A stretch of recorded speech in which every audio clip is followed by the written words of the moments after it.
Welcome to the Way to Go podcast. I am Bill McMinn here with my dear wife, Jeri, and we're going to talk about COVID and praying, looking to God, bearing each other's burdens. Let's see what else I got down here. Support each other, all that kind of stuff. So as one, here's what happened. I'm going to tell you what this is our story.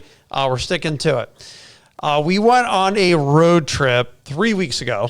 I would say today. Yep. So turns out that our buddy that we went with and his wife, the guy, ended up being sick that night.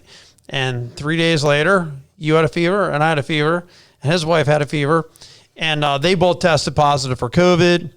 We ducked and quarantined. And I would say that whatever it is that we had, it was not fun. Nope. I would say it was not really a great time. So, but there were up and down days. I mean, one day, like in that 14 days where I was sick, one day I ran. That was like 3 days in. One day I went and got a whole truckload of wood and felt good enough to do it. The next day I couldn't put a fork to my mouth. But you feel up, then the next day I feel like, hey, I'm peeling potatoes. I'm here in the kitchen. I'm doing all this stuff. And I felt A1 fine. And then the next day you don't. And then a little shortness of breath came. And then that finally went away. And yeah, it was kind of crazy. Up and down. But we're making it. Yeah. And you feel tired today, but you feel better. Yeah. Feeling better? Yeah, I feel better. Yeah, definitely. For sure. So here's my advice, and I think this is important to say. If you are sick, stay away from people. Now, sometimes people are going to spread COVID, and they didn't know because they're going to find out like our buddy did. He got sick that night. He didn't really know he was sick that day. Yeah. And it was one of those things, and I wouldn't trade in anything. I wouldn't say I wouldn't go or anything. It's one of those things that happen, and my life is what it is because I spend time with friends. Right. And I'm going to continue spending time with my friends. And if that happened, that happened. So, we got it. We got through it. But my fear is that people who have a normal cold symptoms and they think, I just have a cold or I just have a sinus infection might have it. It's possible. So what I told my staff last week is, look, guys, if you feel like you're sick right now, and you feel like you don't have COVID, I still want you to go to the doctor and get tested. And then, a couple of our guys, they tested positive for COVID. Our secretary tested negative, but we just made sure because we wanted to double check. So you don't want to be going around people if you have symptoms. If you like fever, cough, fatigue, aches, any cold-like symptoms, don't downplay it. Yeah, especially right now because it's spreading so quickly all over the place. So you just never know. Yeah, well, I would say right now, or you might know. In our county, now, it depends on when people listen to this, but on the one day, I've been tracking the numbers now every day and putting it in my daily minder, and we had 63 cases in one day in the county. Now, that's not unlike anything else that we've experienced in the 8 months that we've been into this process right now. It's unlike anything else that we've seen. I mean, our wave is pretty big. I've got a big, long list of people that I'm praying for regularly. Not everyone is part of the church. They're just people that I happen to know. And if I hear that they have COVID or they have COVID-like symptoms, I've been praying, every day for them. Yeah, and thankfully, people have been recovering, which is awesome, Oh, it is. Like one of my buddies, I didn't want him to get sick with it. He got sick with it. He went back to work today.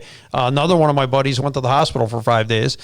So he's coming through it. I texted him today. He's taking a drive and he's feeling a lot better. And he said yesterday he felt 100% better, but it's good. And I think that's one good thing, you'll make it. But if you have breathing problems, I would definitely go to ER. Like if you feel like you can't get a breath, I think it's time to go because it can produce COVID. It can produce pneumonia. Right. Yeah, so I think it's a good thing to do. So if you have breathing problems. Yeah, just be careful. Right. But I found it was very up and down. Like my experience, if someone says, what do you think about COVID? I'm like, well, it's kind of up and down. It's like, it depends on the day, really. For us, it was very tiring. I remember we would just sit on the couch sometimes and just stare. No TV on, not even looking at your computer. You're just staring at the wall, doing nothing for hours. Yeah, it was like crazy. It wasn't a great time, but I do think that what's going to bite us in the end is social gatherings. And I heard Mike DeWine, he just gave a speech and he said that, basically he didn't want anyone to come into your bubble that didn't belong there, that wasn't part of your household. Get out of my bubble right now. the stuff that I remember him saying, like no birthday parties, don't get together for football games, bridal showers, so on and so forth. I know they're going to make huge limitations on funeral luncheons and probably wedding receptions and things like that. And I totally get it. Like I do get why he's saying it. I don't know how realistic it is, because I think that, you can shut down restaurants, you can do all that kind of stuff, but I still think people are going to get together with their friends. And maybe they'll get together and play cards, or maybe they'll get together and watch a movie. Maybe they'll do something else together. It's just really hard to stop social beings from being social beings. Yeah. I mean, you want to live your life, I think you can live within moderation and be careful. I mean, personally, like for me, I'm glad that I'm going to be on the other end of it. Right. And I don't have to worry about it, and I'm going to be okay. So that is kind of a nice feeling. Not that I've really worried about it at all, because I haven't. Right. And even when I got it, I'm like, okay, well, now we got it. Let's get it over with and move on. Yeah. Yeah, it was unpleasant. And like I read a lot of articles, and they described it as just miserable. And when you're sitting there and you don't have the energy, the brain energy, the physical energy, like your spirit's like, get up and do something. And your body's like, I don't think so. I don't feel like taking steps. So yeah, I think that was the hardness of it. But keep moving. Mm-hmm. I would definitely say to people who have it, keep moving. I don't care if you walk to the mailbox or if you take a walk. I mean, I know some guys are trying to hike through it. I know some guys who don't really have a choice. I mean, they're working through it. They're just trying to push through it, and they are getting through it. Mm-hmm. But I tried not to stay stationary all day. Like I tried to make sure that I was moving somewhere, even if I just went and walked around the field on our property. I did a lot of moving. I would move from the couch to the love seat, and then from the love seat to my bed, and then back to the couch. That was the extent of my exercise. It is reality. And one thing I do want you to hear me saying is take it seriously. If you are sick and you have symptoms, please stay away from people, because maybe yours are light symptoms, but it doesn't mean the person who might get it from you isn't going to be more dramatically affected. I know 4 people were hospitalized. One of my dearest friends was hospitalized for 5 days. Now, unfortunately, everyone but one person is out of the hospital at this point, and people are getting through it and they're doing well. Yeah. But one of the things I would say to do, if you find yourself in that situation where you're sick, you don't know why, you're concerned, it is heavy. It's a heavy weight on you, because you have nothing to do but sit around and think about being sick. Mm-hmm. Like that's your job. What's my job today? I'm sitting around thinking about being sick. And you get a week or 2 of that under your belt of sitting around thinking about being sick. Yeah. You really need to turn these things over to God. And I love 1 Peter 5, 6, and 7. Humble yourselves, therefore, under God's mighty hand, that he may lift you up in due time. Cast all your anxiety on him, because he cares for you. That's what we need to be doing. Like in those times, just bring it up to God. You're worried, you're concerned. Maybe you have a family member who's sick, a sibling, a parent. Pray for them. I'll just lift them up. Yeah, for sure. And I think there's a lot of anxiety from people that aren't sick, worried about getting sick, right, and afraid to go and do anything, and afraid to be even around their family for Thanksgiving, or even have like their children over, because they're afraid that they might get this. And I do think that you just have to, be vigilant in how you behave, but also trust God, and you just can't worry yourself into a boring life. Well, I would say this, and one thing that I will say is, a big chunk of people that I had hoped would never get COVID got COVID. They got it. And I am in shock, to be honest with you. I mean, it's stunning to me that so many of these beloved people to me, some of them I've known for 3 decades at this point, and that I have been concerned about, man, I hope they don't get it. I hope they don't get it. Please be careful. I hope you don't get it. Have it.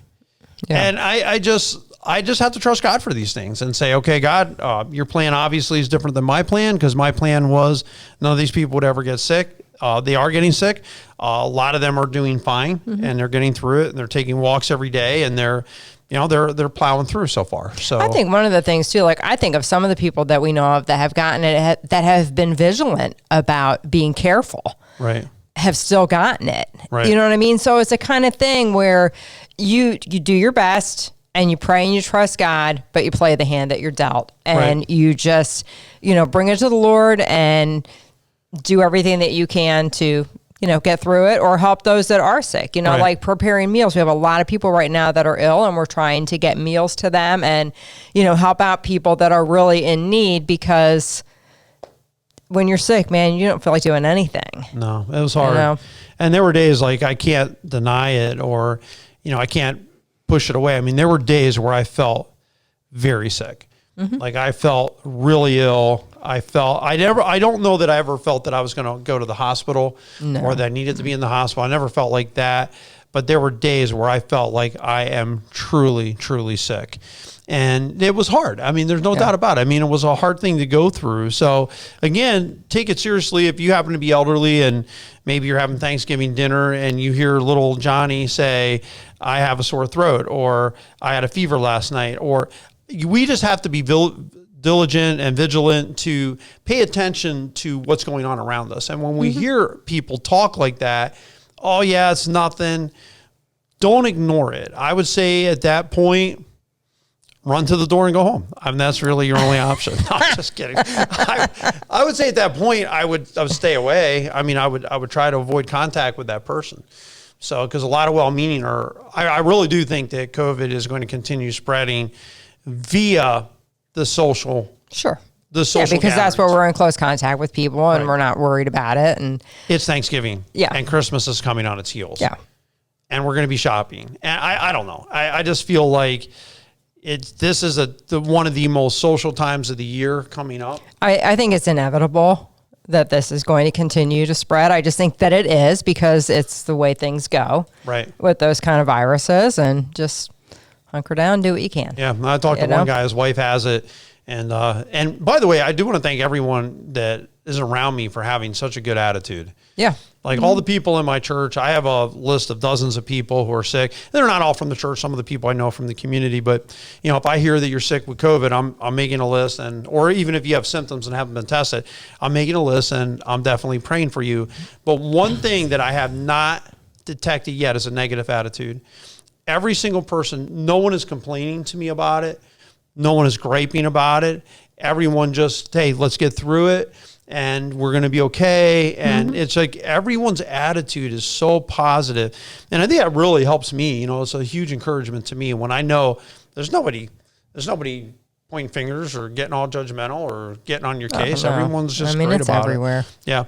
So Philippians 4:6-7 is another one. Don't be anxious about anything, but in every situation by prayer and petition with thanksgiving, present your request to God.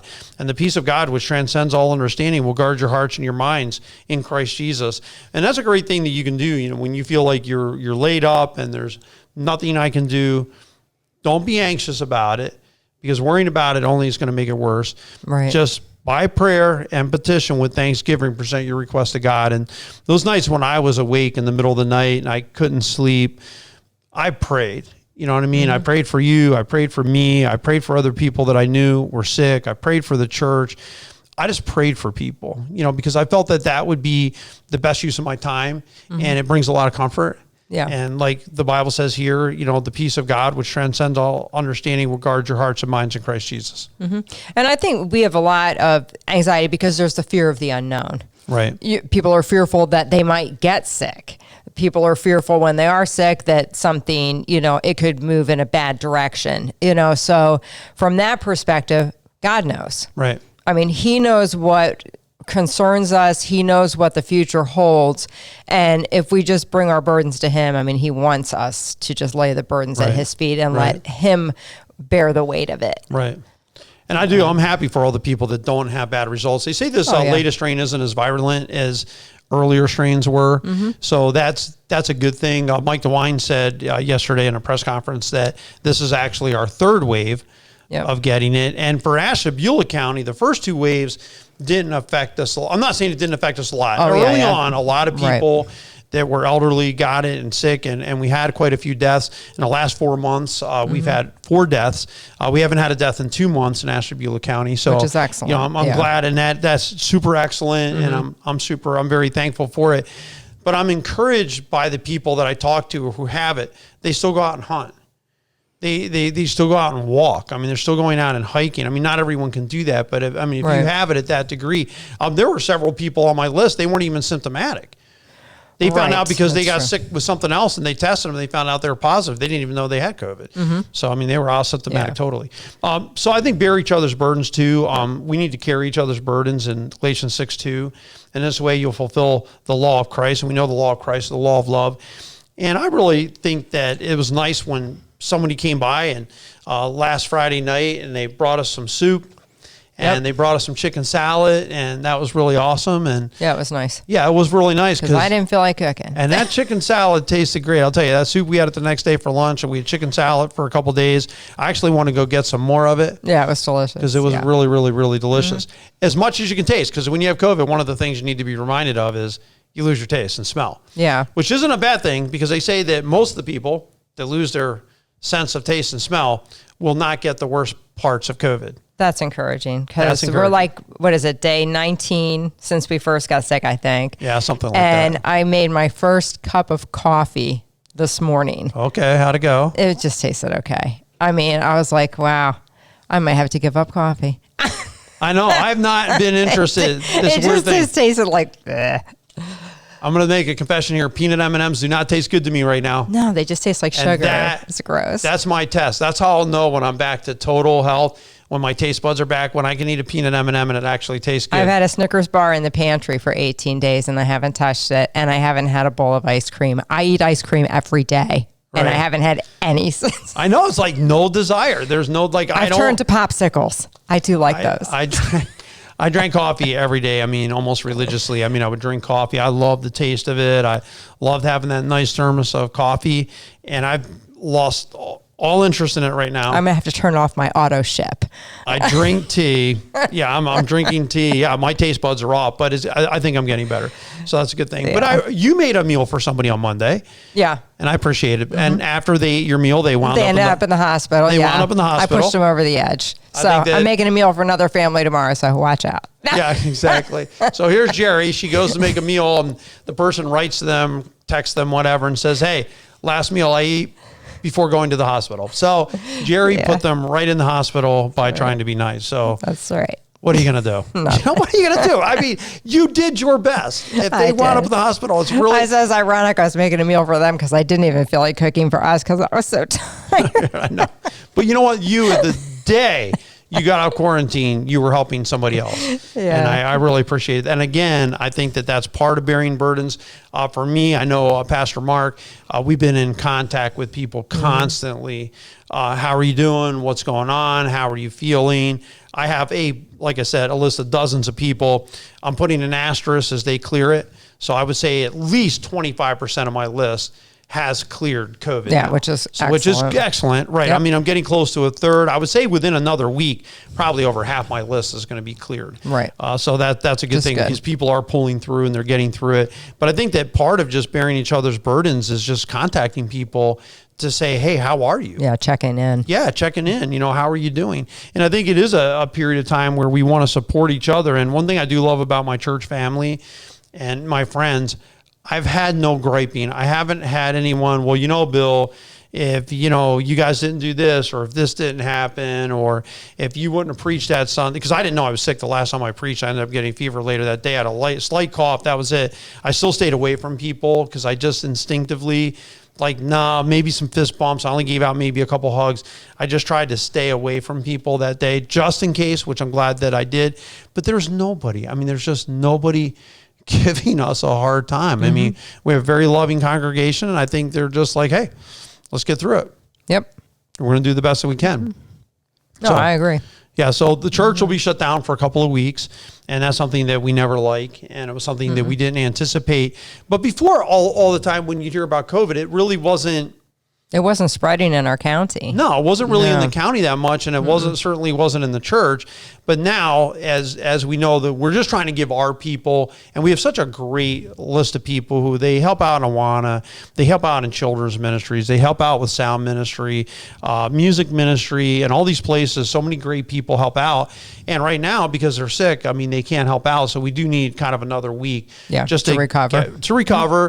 Get people off their quarantine. Some of the people that are helping out, it's not even that they're sick. It's just their spouse is sick, so they're quarantined because of their spouse. So, Yes. you know, that affects them and their ability to be here with us. So we're trying to just let's get us back to health, reasonable amount of health. We know that, hey, you know, looking forward, obviously, you know, this is not slowing down per se in Ohio or slowing down in Ashtabula County. But if we can just get our team back in a good place, then, you know, I think that we're going to be okay. So we've got another week off this Sunday coming up. We won't be having church, but Online. we'll be having church online. Yeah, live stream. Mark and I will be here leading in the worship and leading in the sermon first thing in the morning, and we'll just put it out there and people can watch it whenever. But we are praying for you, and if you happen to be sick and you happen to hear the show and you need us to pray, contact us. We're certainly happy to pray for you. We've been that's been a big part of our ministry actually lately, as I will go through every day and pray through the entire list of people that I know are sick, and just, I mean, seriously, just carrying you before the throne of God, carrying you up before the Lord and saying, Lord, please help these people. And God is answering those prayers. We hope that you have a great, blessed, and awesome week. Stay safe, guys. Stay healthy.